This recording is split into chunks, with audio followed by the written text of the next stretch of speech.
You know, when it comes to the Layens Hive, it's really hard to beat what seems to be close to perfection. But there are a few little things that I think you might like to do with your Layens Hive that'll make your beekeeping experience even more fun.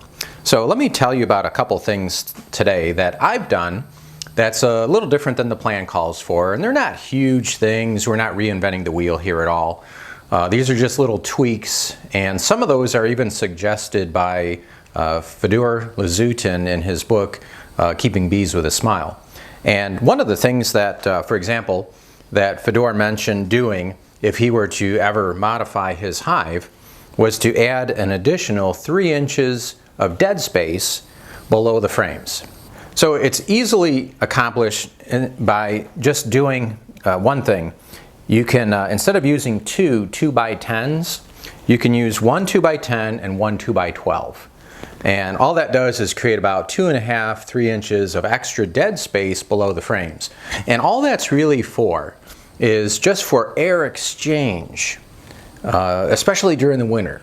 So in wintertime, condensation buildup is a problem. Good fresh air coming into the hive, that's a real concern. So that's just something that Fedor Lazutin mentioned in his book. But I just want to let you know that that's one of the very first things that you can do. Another thing is, if you look here, you'll see that the entrance holes that I've cut are round holes instead of the 1/2 inch wide by, or 1/2 inch tall by 4 inch wide slots. Either one works. You have to think about bees for just a second. You know, when you think about in the wild, bees will go in a crack, in a circle, in a square. It doesn't matter. As long as they can get in and the entrance is a decent enough size.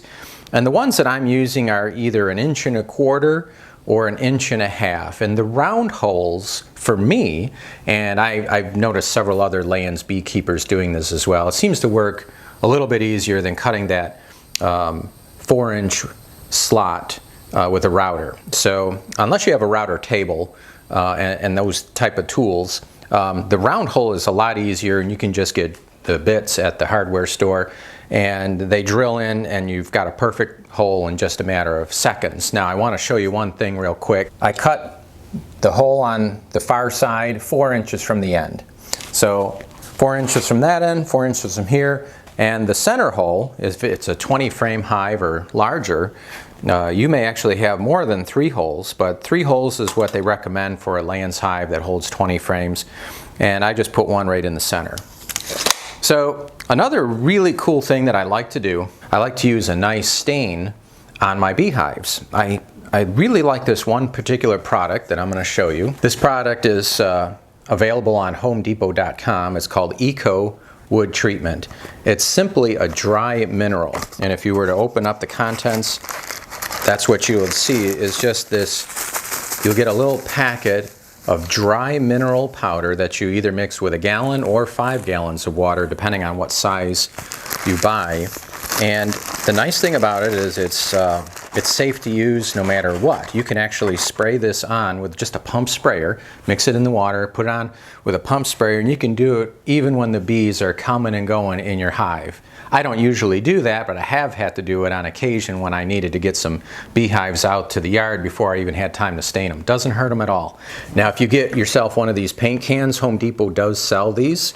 They're a 1 gallon paint can. You mix up that packet of mineral with 1 gallon of water, just shake it up, and you can take it into Home Depot and let them know that you bought this from them, because it's only available on homedepot.com. You can't get it in the store. In fact, I found that when I go to the store, most people don't even know what I'm talking about. It's a rare thing for anyone in the paint department to know about this. But it is available on their website, homedepot.com. Eco Wood Treatment. Mix it up, bring it into Home Depot, take it to the paint center after you've mixed it up, and ask them to tint it. And you can have it tinted in any of the water-based tints that they offer, and it's free. So I like to do that. So that's what you see here. If you don't use any of the tint, you'll basically just get that aged weather patina look. And some people love that. So it just depends what your tastes are. But for me, I like this one for now. Maybe next year I'll change my mind and I'll go with a different tint, or I'll go to the patina. But it's nice to have options, isn't it? So Eco Wood Treatment. The other thing you can do is you can also paint your hive. and only paint and stain on the exterior of your hive. So you don't need and shouldn't do any kind of painting or staining on the inside. It's really not for the bees' benefit at all. So just do all that treatment on the outside to keep it lasting years and years. Now, another neat feature that I've personally done is I love to have the gabled roof. I love the look of it. It's very aesthetically pleasing, but there's just a little bit more work, but it's not that much more work. A few things real quick. I want to show you first off the hardware that I use is just a simple 2-inch narrow hinge fixed pin, and I get mine at Ace Hardware. I've looked on Amazon.com and you can get 10 packs, but I found that they're really the same price at either Home Depot, the big box stores, Lowe's, and even Ace Hardware. You really don't save any money, at least I haven't found it yet, by shopping at Amazon.com. So if you need hinges, and it seems like I need hinges like every other week. I'm running to the store, I'm spending 10, 20 bucks on hinges for these hives, and at least I don't have to keep a stockpile of them. I just grab them when I need them, and that's what I use, and I put them about 7 inches from the end, and I only use 2, and that seems to be all I need. And I'm just going to give you a quick tour of the gabled roof system. I really like this so much more over the flat top. Another thing that's a real good benefit is it also sheds the water. Sorry about all the dust on this hive. It sheds water really well, and I get my metal tops made. You could probably make them, but you're going to need 24-inch wide metal, and it's a thick gauge, and I don't have a micrometer, so I really can't tell you what the gauge is, but I can tell you that it's fairly sturdy, much like a gutter. So if you have seamless gutters on your house, it's similar to the gauge that's used, and maybe even just a little thicker. And I get mine made at a place that's what they do. They do standing seam, they do gutters and so forth. And I told them that, hey, I'm making beehives and I really want to have something nice on the roof. A nice 1 sheet of metal. So it's 24 inches wide, and what they do for me is they just use their scrap. So they have coils, and when they get down to the last few feet of it, you know, it's just little custom stuff that they wind up doing. So I come in and they give me a pretty good price to have this made, and they bend it for me so there's no sharp edges. And so I take these home and I just keep them handy, and I'll show you one that I've got here. So here's one that I've got just waiting for me to put onto a hive, and you can see that they folded it over, and it's just a piece of 24-inch aluminum, and I really like these. And so they're super lightweight. You're really not adding any poundage to your hive by using them, and they just look fantastic. Sometimes you can even pick your color, but me, I go with the cheapest way I can go, and it's whatever color they have that doesn't conduct heat. So I don't go with dark colors too often. If you do go with a dark color, like maybe a dark green, if you're able to get your hands on that, that would look really cool on this. It would look like a log cabin if it had a rich red or green roof. That would look really nice. If you do get that, just don't put it in direct sun, because those dark colors do heat up quite a bit. And so I go with more of a neutral color, just to be on the safe side, because usually I never know if I'm going to have my hives in the shade or if I'm going to have them in partial sun or full sun. So I go with these neutral colors, and it works out well, and I don't have to overthink it. Now, one thing that you always want to make sure of is when you put a hinge top on your hive, you want to be able to open your hive from the back. You never want to have your hive where it opens where the entrances are, because you'll be standing at the entrance when you're working on your beehive, and of course the bees will be flying into your leg or up your shorts or who knows what. So you don't want that. So you need to work on the other side, and so when you open your hive, you're always in back, and then you can open it and work on it here. So let's come around to this side, and I'll show you a few more features about the roof. So here's the back, and this is where you'd be working. And I have a latch here, and these are just inexpensive latches that I use. They cost, I think, $2 for a 2-pack. And that's all it's for. And honestly, I don't even know how necessary this thing really is, but I put it on there anyway, just in case there's ever high winds. And when I put my roof on, I just use four screws right here. These are roofing screws that are used for standing seam roofs.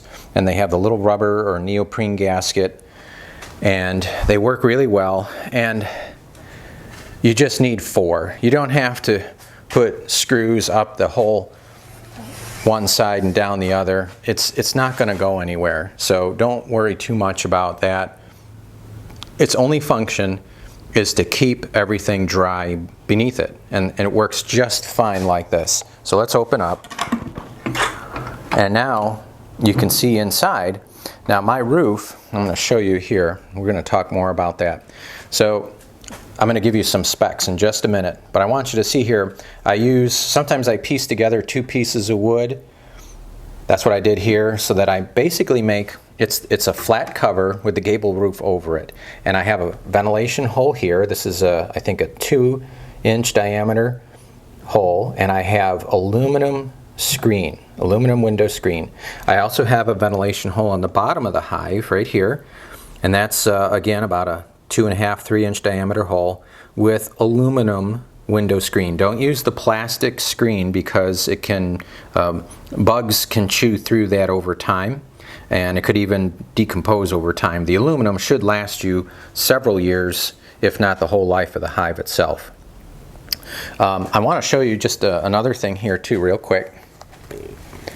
Here, so I use these screw eyes.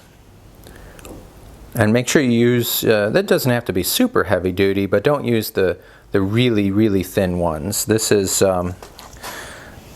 one is rated at holding 25 pounds. So when I have, one here and one on the other side, that's plenty. So I got one up top. Now, if you want to, you can use a chain right here, but I like to use fence wire. I think this is I think it's 12 gauge. Just aluminum fence wire, and might even be stainless steel. I could be wrong on that. It's probably stainless steel or something, but it's just fence wire that they use for livestock, and it works really well, and it's lightweight. It's not as pretty as a chain would be, but it does the job, and it's never gonna decompose or break. And it holds the weight really well. So here you can be working in back of your beehive. You can just pop the latch, open your hive, and your frames will all be in here. I don't have any frames in this hive. This is a nice way to just show you the volume. You usually will use a follower board or a division board based on the size of the colony that you're working with. And we're not really going to spend too much time on that in this video, but just again, more of the tweaks, little things that I like about the hive, or at least modification-wise. And here too, now that I think Dr. Leo's plan calls for, I think a 3/4 inch piece of 3/4 thick pine that goes all the way around, and it makes a ledge for your cover to sit on. And I just use like 1 3/4 inch. Sometimes I'll use a 2-inch wide piece here because I want it to be enough meat on it for me to put my hinges in there. So I use a little bit wider piece here, and I think the plan on Dr. Leo's site calls for a 1/2 inch. From here to here, I've got 3/4. It's not the end of the world. It's fine. You can do a 1/2 inch if you want to.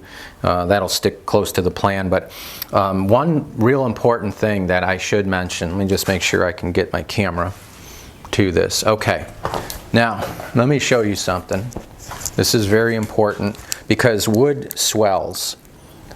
And sometimes if you make your cover, I want to just show you something here. So my dimension right now, I'm 34 inches right on the nose, right here. So what I did for my top, or for my cover, I made it 34.25. Okay? So my cover is 1/8 of an inch bigger on both sides to accommodate for that swelling that sometimes happens. And I believe I did the same thing this way, so let me just measure. All right, I've got 16 and 5/8, and let me just see what my span here is. Yeah, it's 17. So again, it's got enough so that it'll never rub or stick. It closes nice. It does overlap just a little bit here. I probably got, you probably don't even have to make it an eighth both ways. You can probably just make it an eighth overall, and that'll give you a 16th. That's plenty, I think. So I got the whole 1/4 inch hanging off here, but I never have to worry about the thing sticking or grabbing or have to fight to get the cover open. So that's just another little thing that you'll probably like to do as well, so you don't have to worry about it sticking on you. Here's what the roof looks like without the metal cover. I'm going to tell you real quick the dimensions here. Now everything is just made with 3/4 pine. Okay, both, and I've stained it. I've also cut a 3/4 inch ventilation hole on both ends, so it's kind of like an attic in your house. And then depending where you live now, I don't live in an area where there's a lot of snow, but if you do, you may have to put one more support here in the middle. And I've done that for hives that I've shipped out to colder climates. And this is just a piece of 1 inch by 3/4 inch brace that I put across. And this is what I actually bring to my guys that make my metal tops. I give them this. And I just say make 10 or 15 or however many I think I'm gonna work on. And then this is, you can use real thin wood right here if you want to. This happens to be 3/8 thick. I've used as thin as an 1/8. It doesn't really matter so much the thickness of this wood. It's just whatever you have. And the reason why that's not that big a deal is because when it comes time for winter, your heat loss is going to be prevented by using cushions, I'll show you, over top of your frames. So you'll use wool, and let's just say this had frames in it. So what I would do is I would put my pillow here, like so. And then once, let's say you're winterizing your hive, you put your pillow over the brood area, and then you just simply close the hive. And that's how you winterize your hive. So the heat loss, it's not so big a deal with this piece of wood here as it is with using wool or something that's going to slow down the loss of heat here. So 3/8 is fine, you know, for the wood above the roof, but again, if you've got an 1/8 of an inch, that's fine too. You can use Luan, something like that is totally acceptable. All right, let's talk a little bit about dimensions. My gable that I make here, again, it's going to be about an 1/8 to a 1/4 inch wider than my hive. And so this particular one, and I do recommend that you cut a pattern.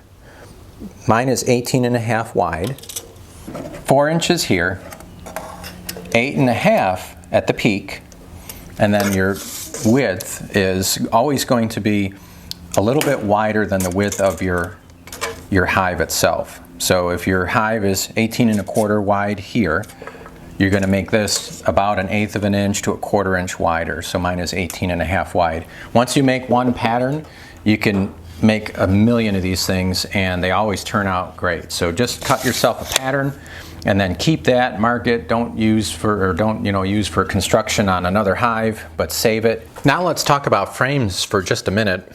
Unfortunately, there's nowhere that you can buy the frames. Well, there is. I shouldn't say there's nowhere you can't buy them, but you can't buy them cheap. And so a lot of times you have to resort to building your own. And so it's not that hard to do. And there's two versions of this. One is, I'll show you here. You can use a planer joiner, and you can make a very nice tapered edge. You can start with the top being the same width as your top bar, and then you can shave 3/16 off of both sides, and it tapers down nicely. These look really great. I really do like the way these look, but for simplicity's sake, you can also use a 1-inch wide straight cut piece that's 3/8 thick. I just take a piece of 3/4 and I rip it in half so that basically I get 3/8 thick wood. It's just a little bit thinner than 3/8 by the time I rip it with the saw blade, but I use the thin blade and I get most of the 3/8 on it. So it's 3/8 thick by 1 inch wide, and it's a straight piece, no tapered edges, and that's fine.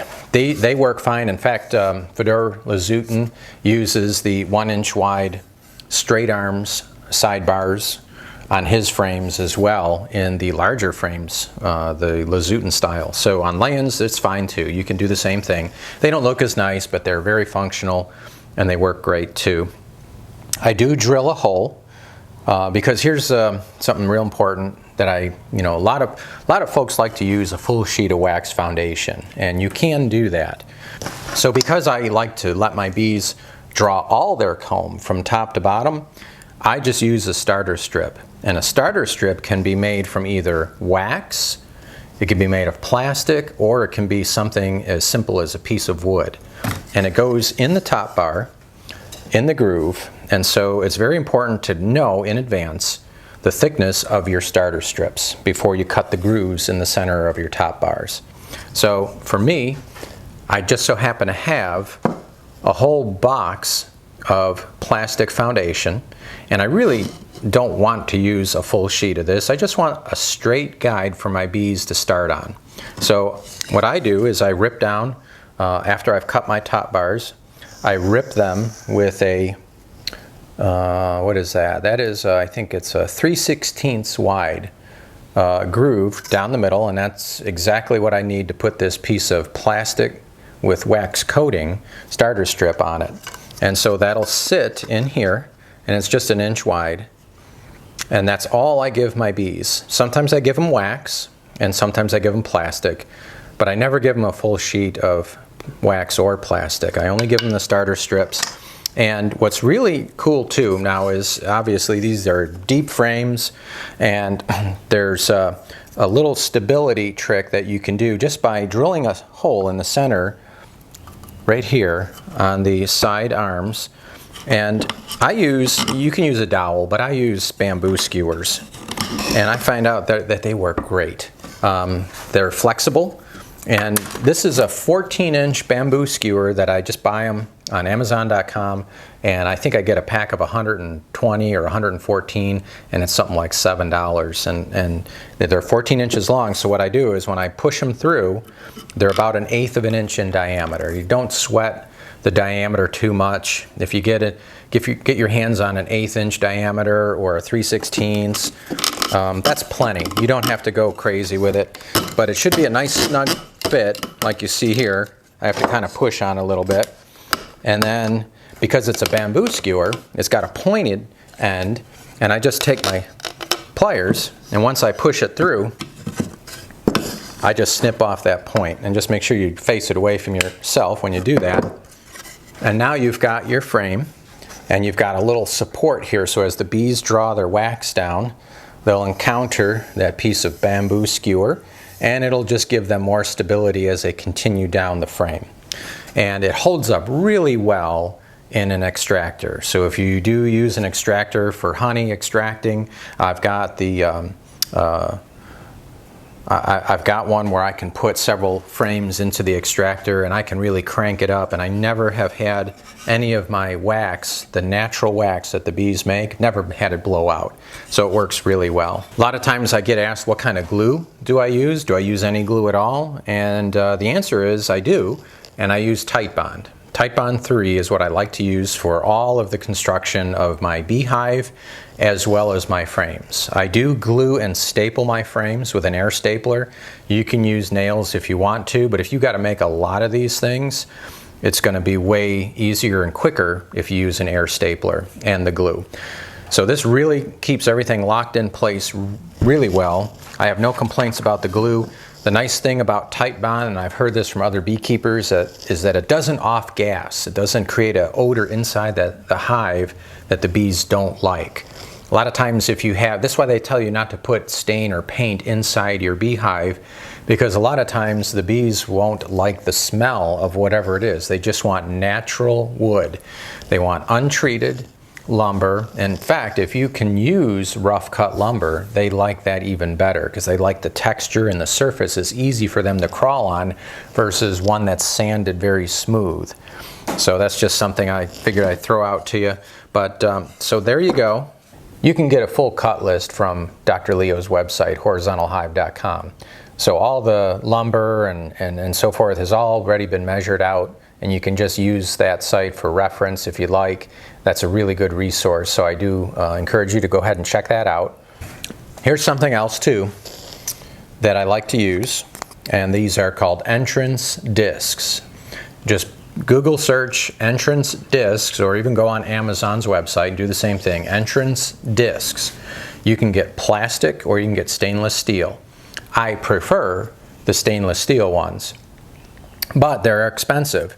And so a lot of times what I'll do is I'll get the plastic ones, or if I want to close off an entrance, I use an unscented Swiffer wipe. That's all I have to do is put an unscented Swiffer wipe in the holes that I don't want the bees to use as an entrance. They can't chew it up like they could a paper towel or a piece of paper, even tape for that matter. They can chew through a lot of stuff, it's surprising, but they can't chew through unscented Swiffer wipes. So make sure you get the unscented ones, and then just kind of squeeze them into the entrance holes where that you don't want them coming out of. Now the entrance discs allow the bees either full access in or out, or you can just have it on a ventilation setting, or you can have it on a queen excluder setting.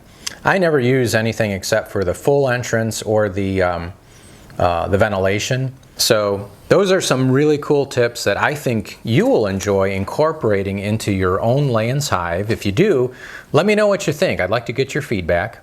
So those are just a few things that I think enhance the near perfect Layens hive. It's just truly a great hive to work with, and I think you're really going to enjoy incorporating some of these little modifications, if you will, that we've discussed here today. Again, we didn't reinvent the wheel. They're just little things that just sort of make the hive look a little more attractive. The gabled roof is something I really love a lot, and you can be so creative with these hives. You can do way more than what I've shown you today as far as painting or staining and putting design and artwork. I've got some customers that have really made some beautiful paintings on their beehives. So you want to enjoy beekeeping, and that's what this is all about. So I hope that these things that we've talked about today will make the experience all that much more enjoyable for you. So until next time, friends, enjoy beekeeping.